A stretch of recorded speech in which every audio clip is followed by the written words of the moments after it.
Alô, amigos, estamos começando pela TV Japi, revista ao vivo. Estamos um pouquinho atrasados, mas é que o nosso convidado veio de São Paulo e o trânsito em São Paulo e o trânsito em Jundiaí tá bravo. Mais difícil. Então, olha lá, abre a câmera aí, vamos apresentar. Nós estamos aqui com o Pedro Escuro Neto, meu amigo aí que eu não vejo aí um tempão, né? Mas que tem projetos aí maravilhosos. Você parece mais moço do que quando eu te conheci. É, né? É. Remocei? Remoçou. Eu que fiquei velho. Ele está apaixonado. E tem isso. o Mauro Vaz de Lima, que é o promotor público da infância e juventude. Pedro, bem-vindo ao programa. Obrigado, mestre. E ó, nós temos aí 35 minutos, agora vamos tentar aí aproveitar ao máximo. Só quero antes que o Mauro fala hoje, vamos falar com uma situação do jovem hoje se encontra, daquele jovem que delinque. Qual que é a situação em que ele se encontra, mas para depois nós voltarmos aqui. Não, só para falar uma coisa, eu conheço o trabalho do Dr. Mauro, eu li alguma coisa dele, eu sei que ele é dedicado à responsabilização do menor em conflito com a lei, né? Pelo menos isso eu sabia. Eu agradeço. Né? Então, vamos lá. Menor em conflito com a lei, hoje como que é a penalidade, como que é tratado hoje? O adolescente, quando ele pratica um ato infracional, e dependendo da gravidade do ato infracional, ou ele cumpre em regime aberto, que é responsabilidade do município, ou em regime fechado, semiaberto e o fechado, que é responsabilidade do Estado. Existem também situações que ocorrem muito nas escolas. É aí que nós vamos conversar e na também. escola que eu acho muito legal o que o Pedro vai falar sobre essa questão da justiça restaurativa. Então eu vou apresentar o Pedro, que não deu tempo. Vamos lá, abre aqui, isso. Olha, o Pedro Escuro Neto é sociólogo, PhD pela Universidade de Leeds, é isso? Inglaterra. Na Inglaterra. Primeiro diretor do Centro de Pesquisa da Escola Superior da Magistratura do Rio Grande do Sul, consultor da ONU em cooperação técnica internacional e membro da Comissão Científica da Sociedade Internacional de Criminologia. Pedro. E amigo do Douglas Mondo. E amigo que é o nosso principal. aqui. E amigo nosso aqui. E nós abre aí coisa aí, tentamos uma vez fazer um projeto, mas que desenvolveu de outro jeito, né?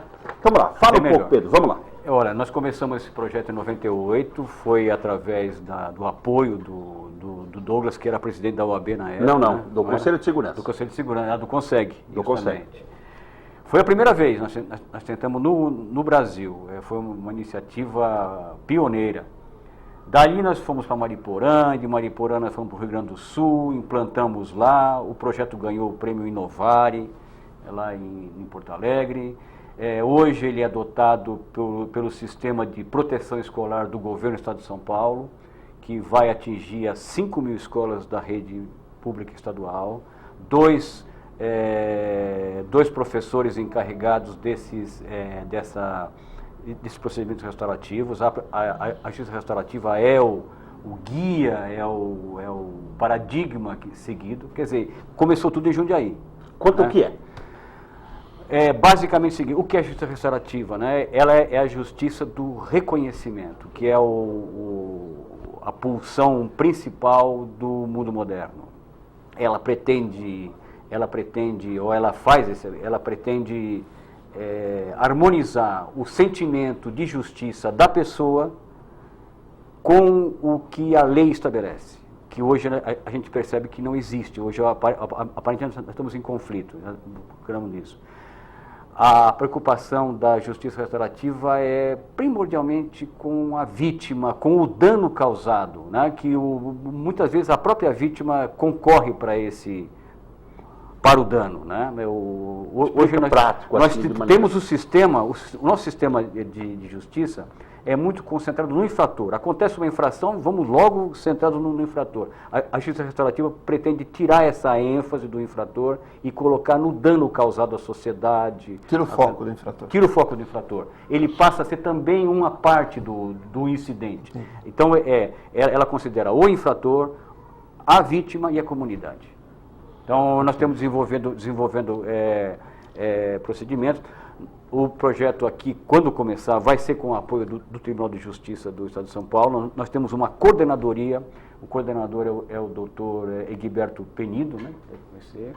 E nós desenvolvemos, desde 98, 99, quando nós começamos, Douglas e eu, a coisa cresceu, ganhou o Brasil todo. Eu realmente fico até meio assustado com esse desenvolvimento, porque eu fiquei meio de fora nós chamamos da JR, dos projetos que nós...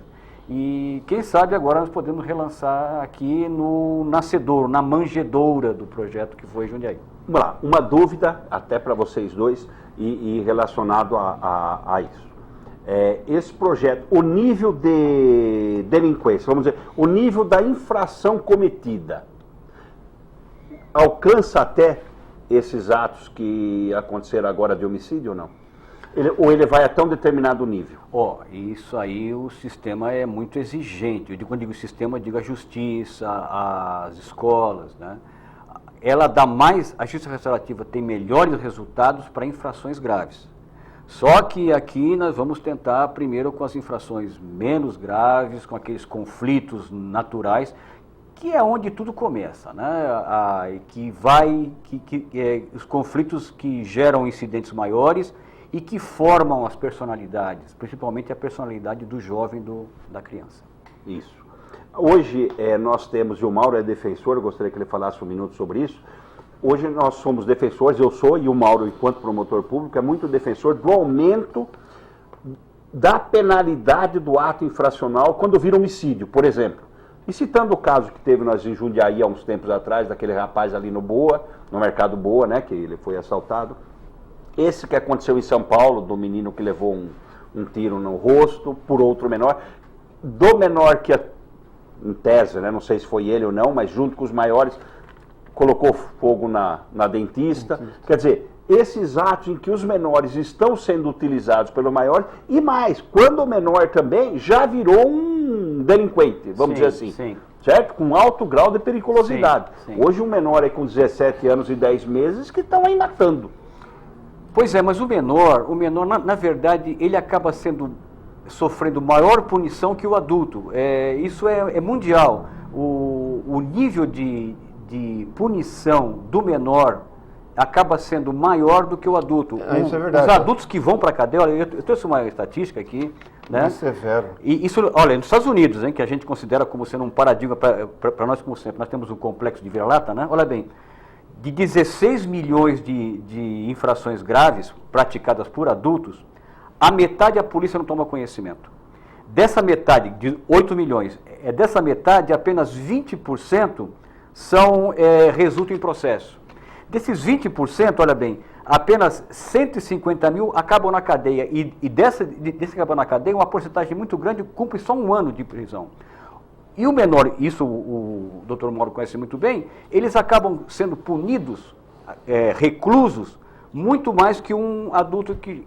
Isso hoje em dia, sem mudar a lei, sem nada. Quer dizer, há muita lenda, muita conversa mole em relação a isso. O menor já é vitimado. Como está? Não acha, mestre? Eu concordo que o menor seja vitimado, mas eu estou pensando na sociedade. Isso. Por hora, né? E vou chegar no adolescente. O adolescente, eu acho que a gente precisa começar a se preocupar com os pais, né? Ensinar pai a educar filho. O pai não foi educado a educar. Ele não sabe como vai educar o filho dele. O filho dele, se nasce numa família boa, de bons costumes, financeiramente bem estruturada, né? Ele tem chances de não acontecer nada com ele. Mas se ele nasce numa família desestruturada, que a mãe precisa trabalhar, o pai precisa trabalhar, ninguém se preocupa, né? Para mim, a educação começa na concepção. Perfeitamente. Como a Maria Montessori fala. Então, chega um momento em que a gente acaba perdendo o controle de tudo isso daí. Ontem, eu atendi um adolescente por roubo, né? Conversei com os pais e o menino tem 17 anos. Eu perguntei para ele assim, você faz 18 quando? Ele falou, amanhã. Hoje. Foi bom, então... E ontem era menor. E no ato infracional era menor. Daí eu falei assim, então você vai passar o seu aniversário no CT, no CTzão aqui, a gente usa umas linguagens aqui para... Ou não da Fundação Casa. Mas daí ele vira e fala assim para mim, mas o ano que vem eu vou passar fora. Né? Fora como? Fora do sistema. Tá. Então, e uma coisa importante se deu o seguinte, o critério para se chegar a 18 anos incompleto, né, do menor, do adolescente, é um critério biológico, essencialmente biológico. Sim. Você não analisa se o adolescente tem capacidade ou não tem capacidade, se ele pode votar ou não pode votar, se ele pode dirigir ou não pode dirigir. Se ele é vítima ou ele é algoz, esse tipo de coisa, nada é analisado, né? Vamos dizer assim, é mais dentro do sistema você acaba fazendo mais isso em daí. termos de idade. Mas isso é histórico. Hoje nós vivemos, tratamos, hoje não, já vem do século XIX isso. Nós consideramos a criança, o jovem, como sendo um incapaz, né? Quando, historicamente, na história da humanidade, já eles eram responsáveis desde muito cedo. Mas hoje nós tratamos, pegamos no colo, tratamos, quer dizer, como ele se fosse uma vítima. A justiça restaurativa tem uma outra perspectiva, né? Nós não temos idade para você ser responsável por aquilo que fez. Ele deve tentar, ele deve participar de um processo de restauração, de reparação do dano que ele cometeu, junto com as pessoas às quais ele prejudicou. É a diferença. Então, para as Porque na pessoas realidade, entenderem... só fechando isso aí, porque a justiça restaurativa tem esse perfil. Porque se a justiça restaurativa não fizer isso, a vida vai fazer. É verdade. Sim. Essa E faz de maneira cruel. De maneira De cruel. maneira cruel. Então, não tem efeito sem causa. Tá? Efeito sem causa é milagre, segundo Delfim Neto. E milagre não existe. Então tem que ter causa. Então vamos entender, para as pessoas entenderem, que olha, nós estamos assistindo por pessoas leigas. Então vamos lá, o jovem comete um ato infracional, correto? Correto. O que a gente chama de um ato contra a lei, correto? Dentro da escola, fora da escola, no shopping, na esquina, assalta, em casa. Bom, quando nós vamos penalizá-lo, vamos dizer assim, pelo ato que ele cometeu, hoje nós os tiramos de circulação, não é isso? Ou nós colocamos lá na Fundação Casa... depende da gravidade. Da gravidade. Né? Mas o que vai ser a penalidade? Ele vai ser tirado de circulação. E a justiça restaurativa faz o quê com esse jovem? Primeira coisa, ele tem que se comprometer, perguntamos ao jovem se ele se compromete a encontrar as pessoas às quais ele prejudicou. Ah, é? É. Ele se encontra frente a frente. Eu gostaria que isso começasse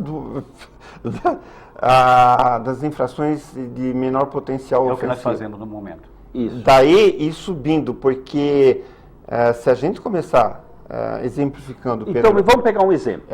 Qual é uma de cima para baixo? Não, uma de menor... A escola. Isso. Os conflitos que ocorrem na escola. Então, bullying, esses negócios. Bullying, xinga a professora. Vandalismo. Até agredir professora. Principalmente isso. E daí? Acontece o quê? Vamos lá. Bom, o que eu sou jovem lá e eu briguei com a professora me chamou a atenção. Normalmente é o que faz a escola, expulsa esse menino. Né? Isso. Que ele passa para frente. Isso, o problema não é dela. Vai para baixo do tapete. Exatamente. Nós, nas nossas escolas, não fazemos assim. Os professores já são treinados para se encarregar dessas situações. O menino se faz com que essa criança, ou esse moço, ou esse jovem, veja aquilo que fez, né? Deixa eu citar um exemplo clássico no meu caso, né? Em Porto Alegre. O homem estava dirigindo um carro velho, um chevetinho, ele vendia água, né? E lá no sul chama de bombom, aquelas garrafas de água plástica. Foi assaltado por um menor e um adulto num cruzamento, como hoje é muito comum por aqui. Os tipos entraram no carro dele, dispararam e deram azar porque vinha uma patrulha da brigada, da polícia militar atrás, foi aquela perseguição, bateram o carro, a polícia pegou, e o que aconteceu? O menor de idade foi processado na justiça da infância, Ele deu sorte que caiu com um juiz nosso, um juiz restaurativo, doutor Elioberto, e o outro adulto foi normal. O adulto, isso quem contou foi a vítima. Eu fui lá e servi de testemunha a vítima. E o cara saiu dando risada de mim e falou, eu vou pegar no máximo aqui uns meses de cadeia e vou sair. Essa é a nossa justiça. O menor encontrou com ele, a vítima teve a oportunidade de contar tudo aquilo que ele passou, ele não perdeu só o carro, quebrou, ele perdeu o meio de vida dele, ele perdeu a família, brigou com a família, sabe, homem sem dinheiro, Sim. brigou com a família. Ele contou tudo isso e o menor foi lá e geralmente ele não vai sozinho, ele vai com a mãe, ele foi com a mãe e a namorada. Ele se comprometeu, naquele momento, a mãe se comprometeu a pagar metade do prejuízo.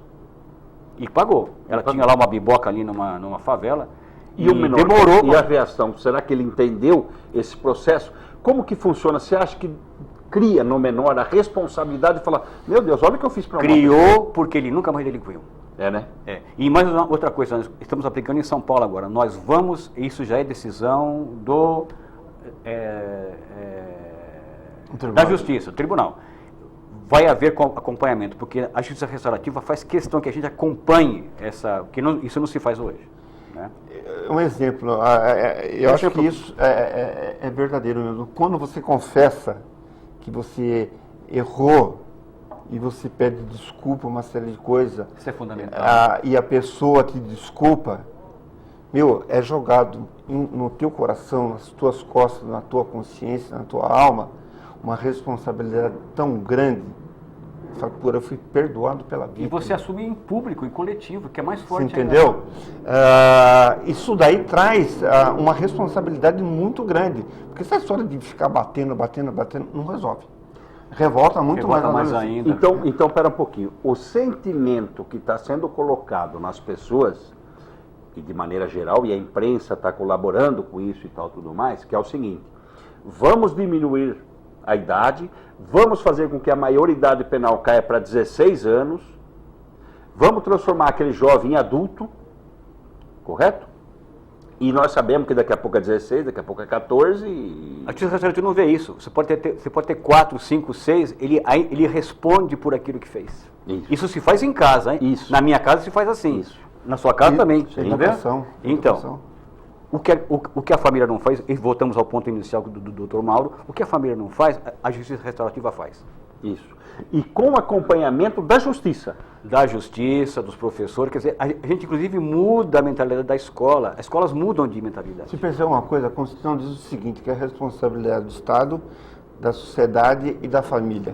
Sim. Os três estão trabalhando na Justiça Restaurativa. Justamente. Todo mundo participa. A hora que todo mundo participa, não tem como dar errado, gente. Sim. E olha, e uma das coisas que a gente... Ele conhece melhor do que eu. Não, é porque a gente vem trabalhando nisso há tempos, né? A gente, Jundiaí, você sabe que Jundiaí, desde aquela época que você me conheceu, há 20 anos atrás, a gente sempre trabalhou essas questões de maneira... assimilou, né? Então, De maneira que faça com que... Eu me lembro, nós causamos nas escolas aqui, nós só causamos assim um impacto, as pessoas ficaram tão envolvidas, né? Sim. Sim. Quer dizer, mas nesse sentido, Pedro, as pessoas estão ávidas por novos paradigmas. Verdade. Sim. Então, eu queria chegar nisso. Exatamente, olha, um dos erros clássicos da família é o seguinte, eu lutei para burro para ter, eu vou dar o bom e o melhor para o meu filho. Bom, e aí eu matei o meu filho, né? Porque transformei ele às vezes, num vagabundo, né? Num cara que vai ganhar um monte de coisa e não vai trabalhar, num cara que não vai ter aquela responsabilidade que eu tive. Por quê? Porque eu sofri, eu quero agora dar tudo de bom. Não é assim que isso é um sentimento mais ou menos natural, isso, né? Não é isso? Né? Bom, e de repente a gente percebe que essa pessoa, esse jovem, ele não vai ter aquela estrutura, primeiro, de respeito na escola, né? Daquilo que a gente respeitava os mestres, a gente respeitava os professores, respeitava os alunos, e mais, e se fizesse qualquer coisinha errada ali, você dançava. Você ia para a diretoria, você tinha um problema. Bom, hoje existe uma dificuldade no relacionamento entre os alunos e os professores. Não é isso? É verdade. Né? E acaba trazendo o quê? Os conflitos. E o que você pretende? Você pretende, vamos lá, chegar nas escolas e fazer o quê? Vamos transformar isso para a população poder entender. Bom, nós, primeiramente, nós fazemos reuniões com a direção da escola, porque sem a autorização do diretor de ensino, né, da secretaria, e sem o desde aval o ensino, do ensino fundamental, desde lá de baixo? Ou pegando mais o ensino médio? Nós pegamos, bom, onde isso o doutor Mó sabe muito bem, as coisas começam a se agravar no ensino médio, né, ou mesmo um pouco antes. Se bem que há casos difíceis, a chamada meia dúzia, que as coisas começam muito mais cedo do que isso. Isso é no fundamental. Fundamental, mas isso são casos especiais. Mas como coisa coletiva, social, um pouquinho mais na frente. De qualquer maneira, isso é projeto Jundiaí. A gente fazia primeiro uma avaliação das escolas, a gente fizemos a amostragem, né? Fazia onde os problemas eram maiores, os pontos críticos, né? Então, a partir daí, escolhemos as escolas mais complicadas, né? E ali trabalhamos com capacitação dos professores e alunos para fazer. E com o tempo você vê que na capacitação eles começam a fazer sozinhos. Então, ao mesmo tempo nós mensuramos o nível de problema na época e depois de 1 ano, 2, vamos monitorando essas ocorrências. Tá, então, para as pessoas poderem entender, nas escolas que está no ensino médio. Vamos começar pensando assim. Depende da região, né? E isso a gente vai ter que avaliar junto com a direção de ensino, com as... Eu acho que fica até mais fácil, né? Fazer no ensino médio, né? A gente tem mais entendimento, né? A professora Helena Boldrin, que é dirigente de ensino aqui, é uma pessoa maravilhosa. E que nós estamos aqui, fantástica. Tudo no ar, viu? Tudo aqui ao vivo. Nós estamos começando... Abrindo o coração aqui. Nós estamos abrindo o coração. Pode contar comigo de corpo e alma. Obrigado. Porque eu sou um homem apaixonado pela educação, pela medicina e pela família. Então, se tudo isso tem que fazer, vamos fazer. Eu não vou me envolver, eu vou me comprometer. É a história de você estar no café da manhã, você come o ovo batido com um bacon. A galinha, ela está envolvida. O porco está comprometido. Entendi. Eu seria um porquinho. Bela definição. E sabe por que ele falou que ele é o porco? Porque ele é palmeirense. E eu estou preocupado do jogo de hoje. Então, é um gambá do porco. Pelo menos aqui a gente está em vantagem. Viu? Olha aqui, ó. Então nós estamos aqui assumindo uma conversa de desenvolvermos isso, depois nós vamos sentar para ver como nós vamos viabilizar tudo isso, certo? Entrar em contato com as pessoas, o Mauro vai ajudar. Eu ofereço o auditório do Ministério Público. Ótimo. Perfeito. Se não me engano, vai ser a primeira vez que nós vamos começar. Bom, sempre Jundiaí, né? A primeira vez que nós começamos primeiro com o Ministério Público. E já lá começamos com o juiz. Então vamos fechar. Está fechado aqui? Tá fechado. Que é fundamental. Sem o Ministério Público não tem conversa. Está fechado? Está fechado. Fechado. Deus abençoe. Tá? E olha, vamos desenvolver, e vocês vão ver que o desenvolvimento desse projeto, com a participação dos professores, com a participação de todo mundo e do Ministério Público, depois a gente chega também no Juiz da Infância e Juventude, nós vamos criar uma rede de desenvolvimento e vocês vão ver que isso tem um impacto na sociedade daquela cidade de maneira fundamental, porque mudam os paradigmas de aplicação de justiça.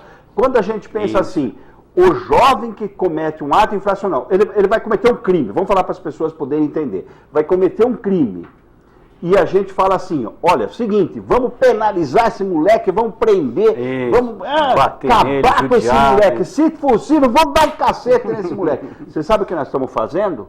Nós estamos criando um bandido que vocês não acreditam. Então, e a pior coisa que tem na vida de qualquer homem, de criança, é sentir culpa a vida inteira. Isso mesmo. Sim. Quando você dá a possibilidade dele receber o perdão da vítima, ele se sente absolvido. Isso mesmo. Sim. Então isso é importante. Sim. E cria o relacionamento da responsabilidade social. Justamente. A pessoa passa de vítima ou de algoz para ator social. Ele passa a interagir com o meio social em que ele vive. Porque o que nós fazemos com as nossas cidades às vezes? Nós pegamos, nós excluímos os menos favorecidos, não é isso? Geralmente fazemos isso. Nós fazemos isso, nós somos hipócritas. Nós fazemos isso, nós excluímos, e mais, lá na frente, quando ele vem nos cobrar com um ato infracional ou com um crime, sabe o que nós fazemos? Penalizamos. Isso é um dos processos mais hipócritas que existem na relação humana. O que você não cansa de falar aqui? Que aqueles que pedem o rebaixamento da maioridade penal são aqueles que vão na boca de fumo ou na boca do tráfico comprar a droga. Você sabe por quê? Eu trato da seguinte maneira, Pedro. Vamos pensar o seguinte. Isso, Pedro. Uma classe média ou uma classe alta, ela o quê? Ela precisa, às vezes, uma grande maioria, da adição da droga. Correto? Só que essa adição da droga, ela é fora da lei, para as pessoas entenderem. Não é isso? À margem da lei. Ela é ilegal. Então, para a gente poder ter acesso a isso, a gente usa de quem? Dos menos favorecidos. Não é isso? Sim. Quem vai nos entregar essa droga e fazer a movimentação? Existe o traficante, que é o capitalista. Vai ser o filho do e vai ser o quê? Os coitados. Mas não é isso? Não são os coitados? Mas são sempre eles, né? São eles. E aí o que faz? Quando esses coitados são pegos, nós excluímos e substituímos. Quer dizer, nós estamos sendo algoz das próprias pessoas que nos servem. Então o que nós precisamos fazer? Mudar todo esse paradigma.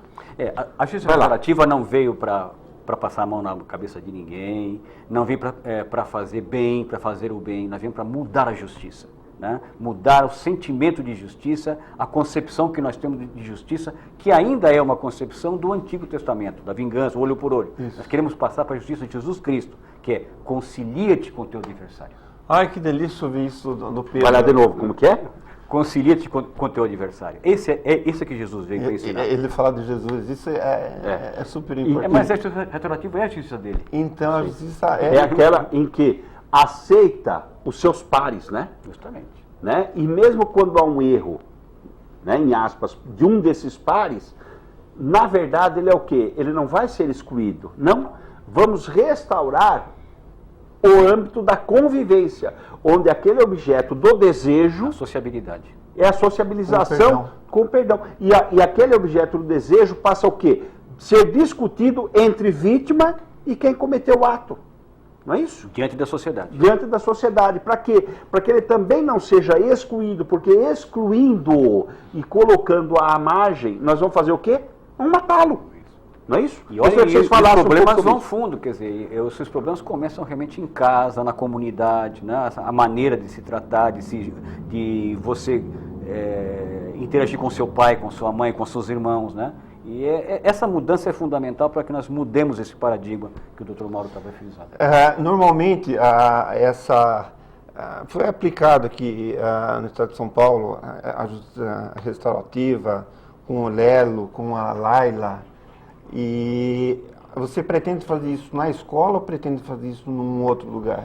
Bom, a gente geralmente escolhe a escola porque ela é um ambiente já estabelecido, é um ambiente muito autoritário, como diz, é mais autoritário que a própria justiça. Tá. Né? E ela trata olha, quando nós fizemos no começo aqui em Jundiaí, eu lembro bem disso, não havia estatísticas de conflitos na escola, lembra? Fomos na polícia, nos hospitais, na escola, e ninguém sabia. Eu me lembro que eu tinha que dar exemplos de americanos para mostrar para eles que havia conflito na escola. Hoje em dia, a imprensa fala de conflito o tempo todo. Isso, hoje ficou claro, né? Era segredo, inclusive pegava mal para a escola mostrar que ela tinha conflito. Você lembra? Que as pessoas tinham vergonha de contar os seus problemas. Mas é lógico, né? Mas isso acontece na escola particular, hein? Com certeza que tem. Acontece, né? Mas você sabe por quê? Na minha escola... Mas tem problema na sua escola? Na minha escola, não. Não admitem nunca? Nunca. Né? Em todas as escolas tem problema. Todas.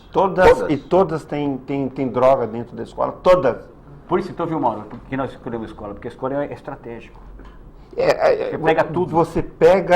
Você resolve, restaura a perdão, a compaixão dentro do ambiente em que eles vivem. O entorno, né? No entorno ali. Isso. Então, se você resolve ali, está resolvido ali. Porque se você resolver aqui, você volta para cá e aqui. Eu acho que tem que criar, inclusive, uma aura, uma egrégora de grande pensamento, de grande energia, de grande compaixão, de grande amor dentro de uma escola. Porque se eu me desviar do caminho, os meus colegas vão me cobrar disso daí. Ô meu, tá todo mundo fazendo certinho, por que você está saindo fora daqui? Então, a gente fica um amigo do outro, né, para que a gente não se perca. E se perder, volta para o caminho do meio. E vamos tocando a coisa. É bem por aí. Eu acho que tá fechada aqui a coisa, hein, cara? Tudo bem? Valeu. Fechada. Olha aqui, Pedro, conta para nós de algum lugar que isso está dando certo aqui no Brasil. Vamos lá. Bom, nós temos já 2, 3 anos em Porto Alegre. Isso já se tornou um projeto estadual, com a participação de várias instituições. Nós já estamos exportando o nosso modelo para outros países, Canadá, Inglaterra e Estados Unidos. Começou de lá, nós agora desenvolvemos. Eles vêm para cá aprender com a gente, isso em Porto Alegre. Aqui em São Paulo, nós temos em Brasília, temos também em São Caetano do Sul, em São José dos Campos, em Santos e Campinas. O próximo agora é Jundiaí. Beleza. E de onde começou, né? De onde começou? É a manjedoura. E olha... Você era o bebezinho na manjedoura. E um dos... Viu? E um dos orgulhos nossos, e ao mesmo tempo a gente quer lutar sempre por isso, uma das coisas que sempre a gente discute aqui, e eu com o Mauro, a gente sempre está em contato, nós temos um programa aqui, que é o quê? É a educação.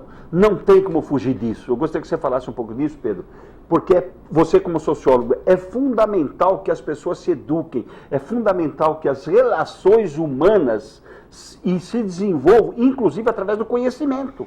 Não tem outro jeito, você concorda comigo? Não, olha, quando a gente vive dizendo, os velhos como eu vivem dizendo, não, na minha época era melhor a escola pública era o exemplo, hoje em dia a escola particular passou para...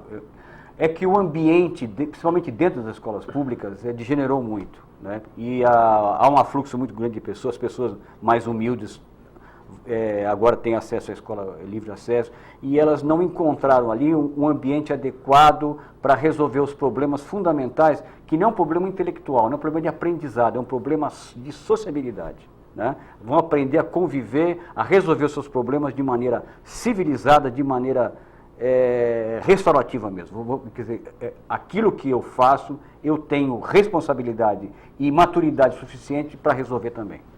Bacana. Tá? Olha, infelizmente, eu sei que o trânsito hoje acabou... Não, mas valeu a pena porque encontrei vocês dois. Mas foi de uma intensidade tão profunda, sim, que eu acho que valeu a pena esses 35 minutos então, aí. Mauro, nós e para os Mauro e depois o Pedro, vai lá. Agradecer o convite de poder conhecer pessoalmente o Pedro, já conheci o trabalho dele, e abrir as portas do Ministério Público. A gente depois que fechar aqui, a gente vai marcar uma data lá no auditório do Ministério Público, para a gente, eu vou convidar também a dirigente de ensino, para que a gente possa pegar realmente as piores escolas e mostrar que isso é possível. Não é possível que no século XXI a gente não consiga resolver uma questão a não ser punindo. Pelo amor de Deus, vamos restaurar, regenerar o ser humano através dessa possibilidade que nós temos, que o Pedro veio nos trazer essa boa nova aqui para Jundiaí, da onde ela saiu, conquistou o mundo e voltou para Jundiaí. Pedro, você, vamos lá. Foca para aquela câmara ou para essa aqui? Para aquela lá. Aquela. Realmente conquistou o mundo, porque nós saímos daqui, eu lembro que nós fomos direto para Beijing, fizemos uma exposição para o governo e começaram o projeto lá também, mas isso foi direto desde que nós saímos daqui. E hoje, como eu estava dizendo, nós estamos exportando a tecnologia, né, de como fazer na prática isso restaurativa. Agora, pessoalmente, eu me sinto gratificado, eu agradeço a Deus essa graça de estar aqui ladeado pelo Douglas e pelo Mauro, essa chance de ir vendo que Jundiaí está mais do que nunca pronta para receber um projeto desse tipo, um projeto tão ambicioso, tão tão atrevido como é esse de mudar a maneira das pessoas se interagirem, mudar a maneira das pessoas resolverem seus problemas, inclusive os problemas mais íntimos, mais complicados, né? E resolver em conjunto, resolver congregado, uns com os outros, que é a melhor maneira de resolver as coisas, né? Do meu coração direto para o coração da outra pessoa. Perfeito. Agradeço muito essa oportunidade, Douglas. Deus te abençoe. Olha lá. E aqui está assumido o compromisso, agora fora do ar, nós vamos aqui ver como nós vamos fazer isso na prática. Vamos armar acredito. estratégia, né? Agora vamos armar estratégia. E a partir de agora, acredito, nós vamos desenvolver isso em Jundiaí. Combinado? Combinado, mestre. Valeu. Um abraço. Até mais. Até mais. Tchau.